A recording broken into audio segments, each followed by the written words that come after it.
اور ابھی جو 16 مہینے کی حکومت ہے اس پہ ویسی بھی کارکردگی جو ہے وہ عوام کے سامنے ہے، تو بہتر یہ ہے کہ ہم اپوزیشن بیٹھ جائیں۔ تو میرا خیال ہے یہ کسی حد تک نواز شریف صاحب کا کہنا صحیح ہے، کیونکہ ان کو پتہ ہے کہ جس طریقے سے ابھی یہ سلسلہ ہوا ہے،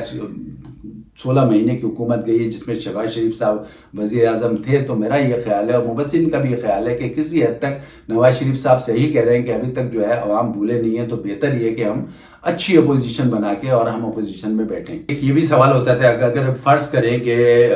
میاں نواز شریف صاحب اپوزیشن میں بیٹھتے ہیں اور عمران خان صاحب حکومت میں بیٹھتے ہیں، یعنی وہ حکومت بناتے ہیں، تو یہ بھی حکومت چلنا مشکل ہے، کیونکہ آپ کو یاد ہوگا کہ عمران خان صاحب کا ایک بہت پرانا بیانیہ ہے، اور اگر وہ اس بیانیوں کو لے کے حکومت میں نہیں چلیں گے تو ظاہر ہے وہ حکومت بھی بے اثر رہے گی، اور اگر فرض کریں بے اثر رہے گی اور اس کے ساتھ ساتھ اگر فرض کریں وہ اپنے بیانیے کے ساتھ چلتے ہیں تو حکومت کرنا بہت مشکل ہے، کیونکہ آپ کو پتہ ہے ایک ڈسٹریس ہے اسٹیبلشمنٹ سے، اور وہ ڈسٹریس جو ہے وہ اتنی جلدی تو ختم نہیں ہوگی۔ تو یہ جو بیانیہ اگر نہیں لے کے چلیں گے تو ظاہر ہے کہ وہ بھی مشکل ہے، اور بیانیہ لے کے چلیں گے تو وہ بھی مشکل ہے، تو دونوں طرف سے یہ مشکلات ہیں۔ اور اگر فرض کریں کہ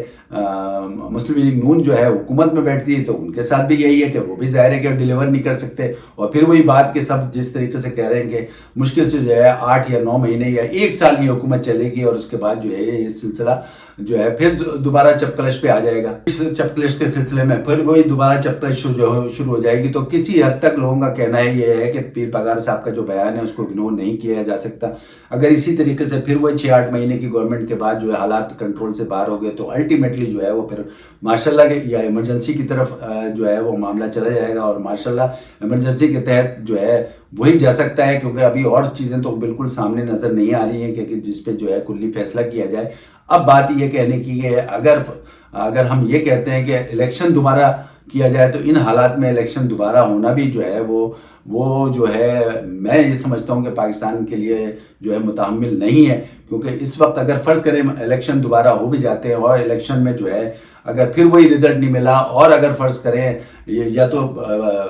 جیسے کہ لوگ کہہ رہے ہیں کہ پھر لیول پلینگ فیلڈ نہیں ملے گی، یا تو وہ ہوگا، یا پھر یہ کہ بہت بڑی دھاندلی کے ساتھ الیکشن کیا جائے گا، اور اگر فرض کریں اگر الیکشن صحیح ہو بھی جاتا ہے دوبارہ ہو بھی جاتا ہے اور اس میں فرض کریں پھر کسی کو حکومت دینی پڑی، اور اگر 2/3 میجورٹی کے ساتھ ظاہر ہے کہ پھر اگر الیکشن ہوا اور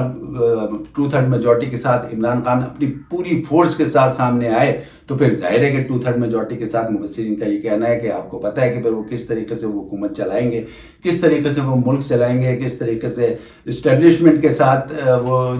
جو بھی مطلب رویہ اختیار کریں گے وہ سب آپ کے سامنے ہیں۔ تو اس طریقے سے دیکھا یہ جا رہا ہے کہ کسی بھی صورت میں ابھی جس طریقے سے حالات چل رہے ہیں اس میں تو بالکل جو ہے ان کا جو بیانیہ ہے پیر پگارا صاحب کا، تو اس سلسلے میں بس ان کا ایک خیال ہے اور یہ کہنا ہے کہ اس کو کسی صورت میں بھی اگنور نہیں کیا جا سکتا، کیونکہ ابھی تک جو صورتحال ہے اس میں تو کوئی بھی واضح صورتحال سامنے نہیں آ رہی کہ کون سی پارٹی جو ہے حکومت بنانے جا رہی ہے یا کون سا اتحاد جو ہے وہ حکومت بنانے جا رہا ہے۔ صورتحال میں بہت سے مبصرین کا یہ خیال ہے کہ جس طریقے سے پیر پگارا صاحب نے کہا ہے اور جس طریقے سے جو حالات چل رہے ہیں اس میں تو ایسے ہی لگ رہا ہے، کیونکہ ہر صورت میں یا تو پھر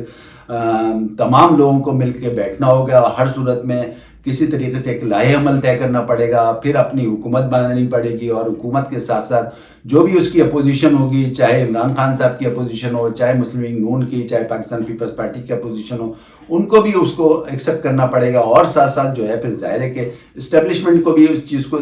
سراہنا پڑے گا یا دیکھنا پڑے گا، جب جا کے یہ ملک چل سکتا ہے، ورنہ پھر وہ یہ بات آ رہی ہے کہ پیر پگارا صاحب کے جو بیان ہے اس کو پھر الٹیمیٹلی جو ہے وہ اسی کی طرف جانا ہوگا جو حالات اس وقت چل رہے ہیں۔ لیکن میرا یہ خیال ہے کہ اب اتنے آپ نے پیسے خرچ کر دیے ہیں الیکشن پہ، یا تو یہ تمام چیزیں یہ باتیں پہلے سوچنا ہوتی ہیں، یا تو جب اب یہ الیکشن ہو گیا ہے کسی طریقے سے بھی جس طریقے سے بھی حکومت بننی ہے وہ بھی کوئی بھی ہو، چاہے مسلم لیگ نون ہو، چاہے پاکستان پیپلز پارٹی ہو، چاہے تحریک انصاف ہو، ان کو مل بیٹھ کے بیٹھنا چاہیے، مل بیٹھ کے ایک ساتھ ایک لائحہ عمل طے کرنا چاہیے اور حکومت بنانی چاہیے، اور اپوزیشن بھی جو بھی ہو وہ بھی اس کو بھی ایکسیپٹ کرنا چاہیے تاکہ ملک آگے بڑھے، پروان چڑھے، اور کسی طریقے سے خاص طور پہ ہماری جو معیشت کا معاملہ ہے، معیشت کی بدحالی کو ختم کیا جائے، عوام کو مہنگائی کی چکی سے نکالا جائے۔ ناظرین اس وقت اسی کی ضرورت ہے ملک کو، اور یہ ہونا چاہیے۔ اب یہ بہت ہو گیا، جو بھی الیکشن کے نتائج ہیں کسی کو بھی ہے جو بھی ہے ان کو قبول کرنا چاہیے اور اس کے ساتھ ساتھ حکومت بنانی چاہیے۔ ناظرین اس وقت کے لیے اتنا کافی، اپنے ہوسٹ علی اطہر کو اجازت دیں، اپنا خیال رکھیں، اللہ حافظ.